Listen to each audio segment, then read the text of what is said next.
Bom dia, meus alunos do 8º ano da manhã, bem como os alunos do 8º e 9º do EJA. Vamos dar continuidade às revoluções que ocorreram aqui no Brasil quando colônia, certo, minha gente? A gente revisou na aula passada a revolta dos Beckmans, a guerra dos Mascates, dos Emboabas, enfim. Trabalhamos isso no vídeo anterior. Vocês fizeram a atividade, parabéns aos que fizeram. Muitos se saíram bem, muito obrigada também por estarem prestando atenção às aulas. E dando continuidade a essas revoltas, hoje vamos falar sobre a revolta de Vila Rica. Sim, isso mesmo, Vila Rica, que é em Minas Gerais, ocorreu em 1720. Lá havia muita exploração de ouro, minério de ouro. Então, o rei de Portugal, em 1702, criou a Intendência de Minas, que o objetivo da Intendência de Minas era justamente controlar a exploração do ouro, cobrar impostos e, ao mesmo tempo, resolver crimes nas práticas locais. Bom, minha gente, o que é que acontece? Os impostos continuam a serem cobrados de forma abusiva, impostos e mais impostos, tanto sobre homens livres como escravizados. Em todas as áreas, os impostos eram cobrados de forma abusiva, na área alimentícia, no gênero têxtil, de tecidos, de roupas e principalmente no ouro. No ouro que era extraído, era cobrado 20% do ouro extraído, e esse imposto de 20% que era cobrado do ouro extraído era chamado de quinto. Então, assim, a cobrança de impostos passou a aumentar cada vez mais, e isso gerou revolta das pessoas. Alguns deles faziam desvios de ouro nas extrações, principalmente nas estradas que ligavam que ligavam ao Rio de Janeiro, as Minas ao Rio de Janeiro e a São Paulo.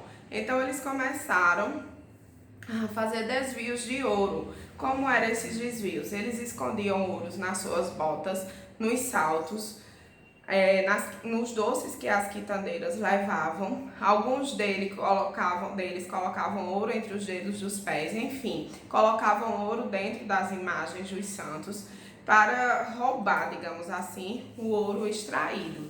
Então, cada vez mais passou a ser policiado essa extração do ouro em Vila Rica por soldados que eram chamados de dragões. E isso acarretou em quê? Numa grande revolta. E a principal característica dessa revolta foi o pedido de redução de impostos que eram muito grandes, certo? A principal pedido foi essa redução de impostos que era muito grande sobre todos os gêneros, bem como o dos alimentos, porque eles até nos alimentos cobraram impostos abusivos. Então, o primeiro pedido da revolta de Vila Rica foi controlar mais, diminuir mais o imposto sobre os alimentos e anular de vez o decreto que criava as casas de fundição. O que é as casas de fundição? O ouro agora ele passou a ser feito em barra. Depois de extraído, eles transformavam o ouro em barra. Ele era selado, mostrando que passou tudo de forma legal pelo governo. E ao mesmo tempo quintado, quando você já havia dado os 20% do imposto do ouro. Era uma forma que o rei de Portugal tinha sobre o controle do ouro aqui na região de Minas. Ou seja, o ouro ele só era, digamos assim, legal, ou seja, permitido por lei, aquele ouro que fosse feito em barra, selado com a marca do governo e ainda quintado, ou seja, quando a pessoa já tinha dado 20% da extração do ouro, de todo o ouro que ele extraiu, 20% vai para o governo, ou melhor dizendo, para Portugal, para o rei de Portugal. Então, assim, eles começaram a exigir a diminuição do imposto sobre alimentos e um decreto que anulava a casa de fundição, que era essa casa aí que selava o ouro, fazia tudo isso. Então a revolta foi duramente reprimida. Um dos seus principais líderes, que foi Felipe dos Santos e Pascoal Silva Guimarães, eles um deles foi morto, como por exemplo Filipe dos Santos, ele foi morto. E o que é que aconteceu com Filipe dos Santos? Seu corpo foi cortado em pedaços e distribuídos nas estradas assim das Minas, deixando um pedaço numa estrada, uma cabeça. A cabeça ficava no local principal para que todos vissem isso, se visse de exemplo. E o resto do corpo foi espalhando pelas estradas das Minas. As pessoas que extraíam que extraíam ouro nas minas, ao andar via pedaço de mão, de perna, de tudo de Filipe Santos. Então foi uma rebelião duramente repressiva. E após isso, em 1720, o rei de Portugal separou Minas Gerais de São Paulo, criando a capitania mineira, a capitania de Minas Gerais, certo, minha gente? Então, partindo dessa revolta de Vila Rica, vamos agora para o controle sobre os diamantes. Sim, aqui no Brasil não havia só extração de ouro, havia também extração de diamantes na chamada Arraial do Tijuco, que hoje é Diamantina. Isso mesmo, quando o rei descobriu que no Arraial do Tijuco tinha bastante diamante, o que é que ele fez? Ele não pensou duas vezes, expulsou todos os moradores de lá. Ele tomava atitudes, digamos assim, bem violentas, quando ele tinha desejo, ambição para explorar as minas.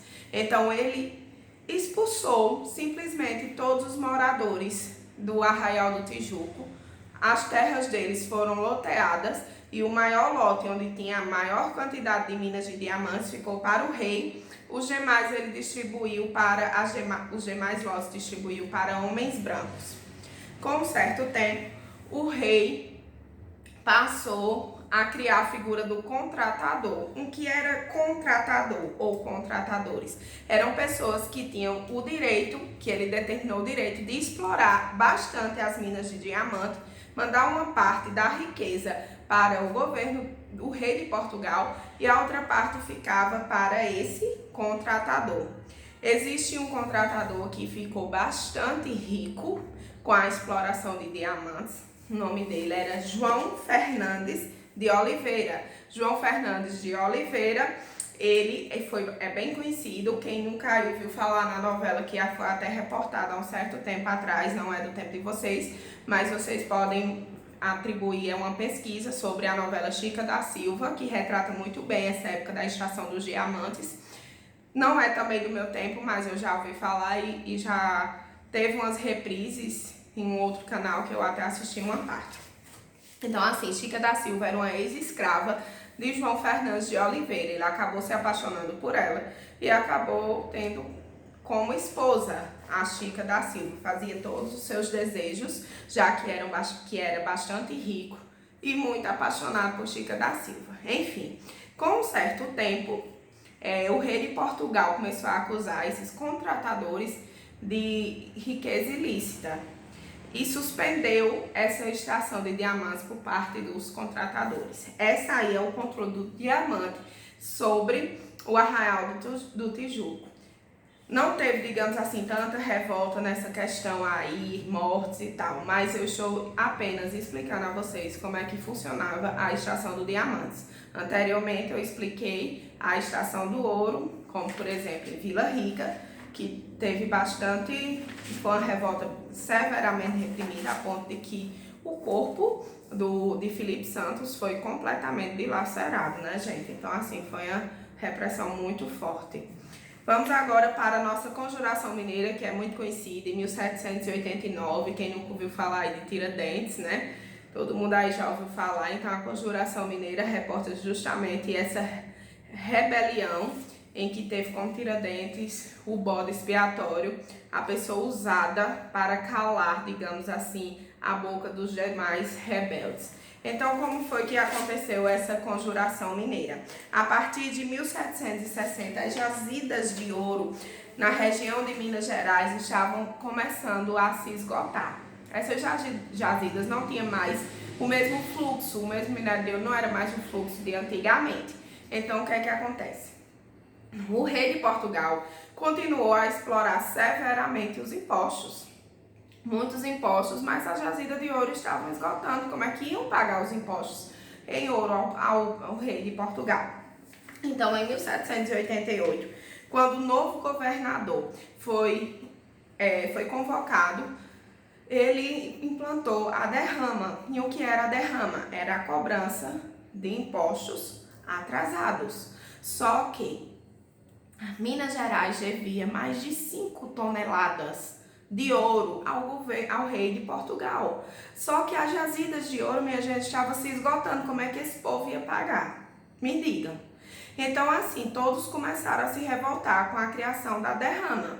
Então, quando eu perguntar aí a vocês nas atividades o que é a derrama, é a cobrança de impostos atrasados, certo? Então, reagindo a essa situação opressiva, muitas pessoas da elite local, ou seja, foram pessoas ricas que participaram dessa rebelião, como, por exemplo, Tomás Antônio Gonzaga, que era um juiz, Cláudio Manuel da Costa, que era um advogado extremamente renomado. Teve também a participação de Inácio Alvarenga Peixoto, que era dono de jazidas e filho de fazendeiro, entre outros pessoas bastante importantes e influentes da região que se uniram contra isso. Teve também a participação de Joaquim Silvério Reis, que era um contratador, explorador de Minas, bem como a participação do Joaquim José da Silva Xavier. Quem foi Joaquim José da Silva Xavier? Um dentista, que também ele passou a ser tropeiro, garimpeiro e tornou-se por um certo tempo militar. Joaquim José da Silva Xavier nada mais é do que Tiradentes, certo, minha gente? O bode expiatório da Revolução. O que é bode expiatório, professora? Bode expiatório é aquela pessoa que é usada, o menos favorecido. Ainda hoje as pessoas usam a expressão a corda pende para o lado mais fraco, não é isso? Então é mais ou menos isso aí, era o menos favorecido, aí, geralmente o menos favorecido era o que era o mais reprimido, era o que era levado à forca, era o morto da história, os que a corte pegava para matar, o que o rei pegava para matar e servir de exemplo para os demais. Então, o objetivo da Conjuração Mineira, em 1789 foi justamente separar Minas Gerais, proclamar uma república em Minas Gerais, certo? O tema da bandeira era justamente liberdade ainda que tardia, e além de tudo fazer a capital em São João del Rei. Por que em São João del Rei? São João del Rei era um grande núcleo agropecuarista que estava se expandindo bastante naquela região de Minas. Então eles queriam a separação de Minas Gerais, uma proclamação da República de Minas, como se Minas ficasse independente do Brasil, fosse um outro país, digamos assim.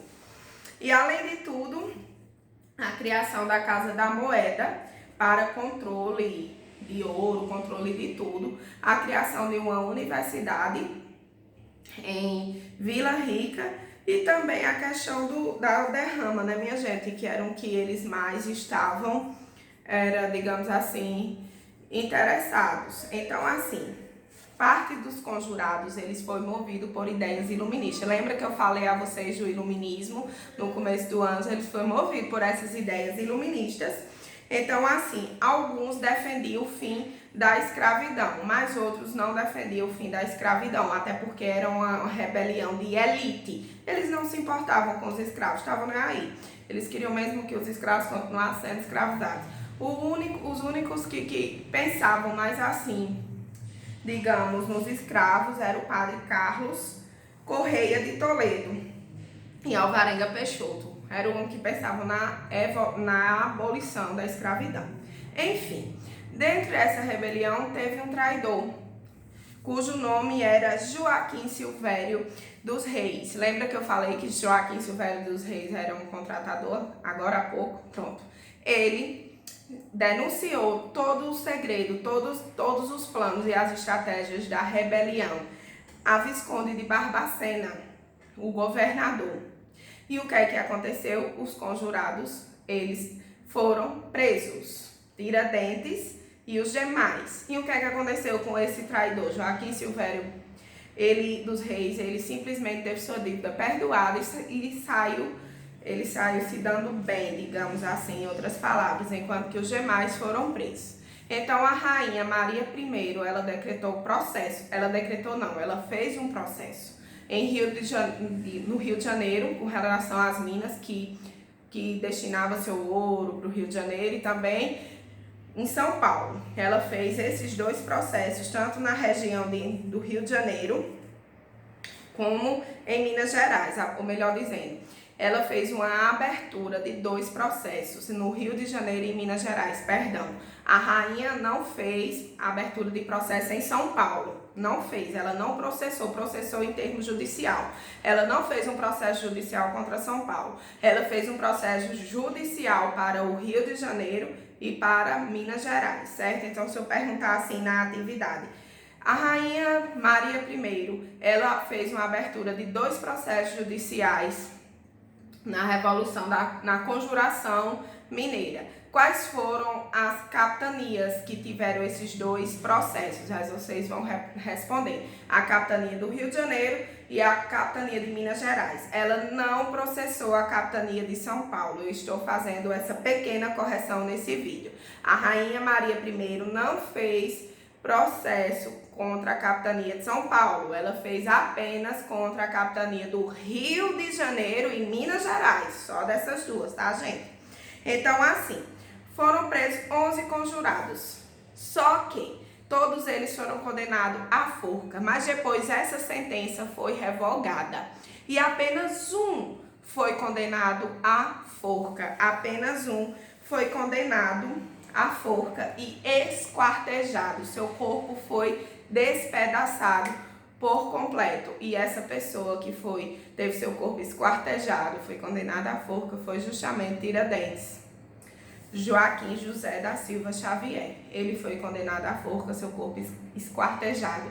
A cabeça dele ficou exposto na praça, enquanto o resto do seu corpo foi distribuído pelas estradas para servirem de exemplo para os rebeldes. Então, assim, minha gente, essa rebelião, ela se transformou numa repressão extremamente forte, da mesma forma daquela de Vila Rica. E até hoje, Tiradentes, ele é muito bem lembrado, porque ele foi bastante corajoso em lutar pelos direitos do povo, certo? E além de tudo, hoje ele é visto como um herói em Minas Gerais. Então, assim, minha gente, a nossa aula de hoje termina com a Conjuração Mineira, que ocorreu em específico em 1789, certo? Lembrando que os demais pessoas que iam ser condenadas à forca com os Tiradentes, eles foram exilados para colônias da África que pertenciam a Portugal, certo? Mas pelo menos não morreram, né? Então, infelizmente, essa Conjuração Mineira, que ocorreu em 1789, principalmente de início, principalmente porque eles estavam revoltados com a derrama, que era o imposto atrasado, a cobrança de imposto atrasado, ela terminou de forma bastante sangrenta, com a morte de Tiradentes, que foi uma morte muito brutal. Então, assim, se eu perguntar na atividade a vocês o que é a derrama, vocês já sabem que é a cobrança de imposto atrasado. Se eu perguntar quais foram as capitanias que foram processadas na Conjuração Mineira pela rainha Maria I de Portugal, você já sabe que foi a capitania do Rio de Janeiro e a capitania de Minas Gerais. A capitania de São Paulo, ela não foi processada pela rainha Maria I, certo, minha gente? Se eu perguntar a vocês o que é que aconteceu com Tiradentes, ele foi enforcado, esquartejado, a sua cabeça ficou na praça. Como exemplo, o seu corpo foi espalhado nas estradas, os pedaços do corpo dele espalhados nas estradas de Minas, e os demais que foram condenados à forca com ele não foram mais condenados à forca. A sentença foi modificada e eles foram exilados, levados para colônias da África que pertencia a Portugal, ou seja, eles foram para a África. Então, assim, se eu perguntar também se a Conjuração Mineira era de caráter elitista ou não, vocês vão responder que realmente ela era de caráter elitista. Por quê? Porque era formada por pessoas da alta sociedade. Só Tiradentes que era o menos favorecido. Por isso que Tiradentes, ele foi usado como o exemplo para não continuar mais com essa revolução, por isso que ele foi morto do jeito que foi. Então, minha gente, infelizmente, ainda hoje nos deparamos com muitas injustiças sociais, principalmente com relação às pessoas menos favorecidas. Então, assim, menos favorecidas. Então, infelizmente, a injustiça social reina muito no nosso país, principalmente com relação às pessoas menos favorecidas, que nós já lutamos tanto pelos nossos direitos, mas infelizmente nos deparamos com muitas coisas no nosso dia a dia, preconceitos, injustiça, mas enfim, não vamos perder a esperança de um dia melhor. Então tenham uma boa semana, assistam a aula e façam o exercício. Muito obrigada.